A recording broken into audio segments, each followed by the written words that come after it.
Hello and welcome back. Today, I'd like to talk with you about, in topic one, lesson five, the feudal monarchs in the church, to give you a little overview of what was going on in the late Middle Ages with the power of kings, with the power of popes and emperors. There are some interesting things going on that had some ramifications that go down to even this very day, with particularly our form of government, so with the English. So you're going to see this as we progress through. So one of the things that you see in the Middle Ages is that there's a process where the feudal system of government, which came into being as a result of chaotic times after the death of Charlemagne, leading towards a more centralized government with much more powerful monarchies. You really start to see the development of what we would call the nation state, what we would normally today call countries, start to come into being. So this happened over a period of time, and it evolved gradually. But what you start to see in places are that kings start to become the source of justice. So royal courts, royal decisions are starting to be seen as superior to feudal lords' decisions. They also start to develop bureaucracies to deal with the growing needs of government, particularly with taxation. You start to see more large-scale wars, and these things need to be funded. So they become much more efficient with their government, and particularly when it comes to taxation. Also, towns, merchants, they're becoming more important because trade's expanding, and so they're turning towards monarchies to protect them because they get a better deal from the feudal monarchies than from the feudal lords. This is also a period of time called the High Middle Ages. So, from 1000 to 1300 is the best it got in the Middle Ages. This actually was a pretty well developed and a very sophisticated culture in many ways. Okay, with England, a few people to know with William the Conqueror. I'd like for you to be familiar with his Doomsday Book, which is a census of everything that he found in his new kingdom once he conquered it. So that way he knew what he had and what he could tax. With Henry II, you need to associate him with judicial reform, particularly with the implementation of the jury system for deciding guilt or innocence, and the system of common laws, laws that are based on precedent, laws that are based on a common understanding of how things were done. His son, John, you need to associate with the Magna Carta. This document is one of the first documents that ever limited the power of a king.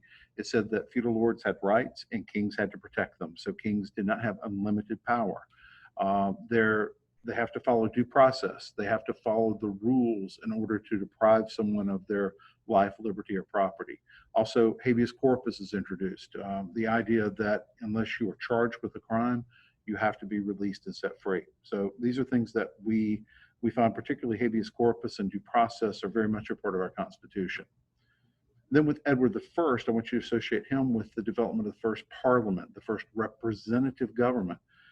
Is based on landowners and property people, merchants, coming together to raise taxes for kings. But the king, in order to get this tax money, listened to what Parliament had to say. So you start to see this idea of advice and consent, the idea that English kings worked with Parliament, so they weren't just lone wolves. So so you start to see kings in England being limited in what they can do, and this is probably one of the reasons why they still have a monarchy in England, is that they adapted with the times. In France, you do have a similar situation where kings are giving towns charters where they're tying their futures in with townspeople. So they're supporting townspeople with their independence. Townspeople, in turn, are helping them with raising taxes. You also see royal courts established. You also see that people don't always get along with the church. So there's a lot of arguments about taxation with the church and whether the church has the right to tax people in France. And so you even have a situation that we're going to talk about in lesson 7 with the split in the papacy. So they actually have a French pope in a French city for a while. They also have like a parliament established called the States General. This Estates General represented all three of the social groups in France, and its job was to raise taxes, even though it never met very often. Holy Roman Empire, you have this large area that's now Germany that technically has an emperor, but the reality is that these emperors were very limited in their power. The popes and their vassals constantly were challenging this power. The main conflict that you see in the Holy Roman Empire is this issue over lay investiture. Bishops, as feudal lords, would receive symbols of their authority from the emperor or from a king. They got their spiritual authority from the popes. And so, who does the bishop answer to? Well, obviously, the emperor says he is the one, and the popes say, no, you got to answer to me. And so, the big showdown was between the Emperor Henry IV and Pope Gregory VII. Henry lost that round, and there was a compromise over this whole issue of lay investiture called the Concordat of Worms.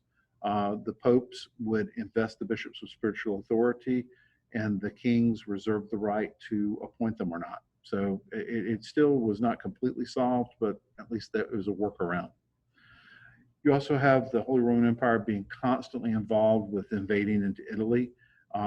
So this is one thing that kept both Italy and Germany from uniting. So neither one of these places developed what we would call into a nation until the 19th century.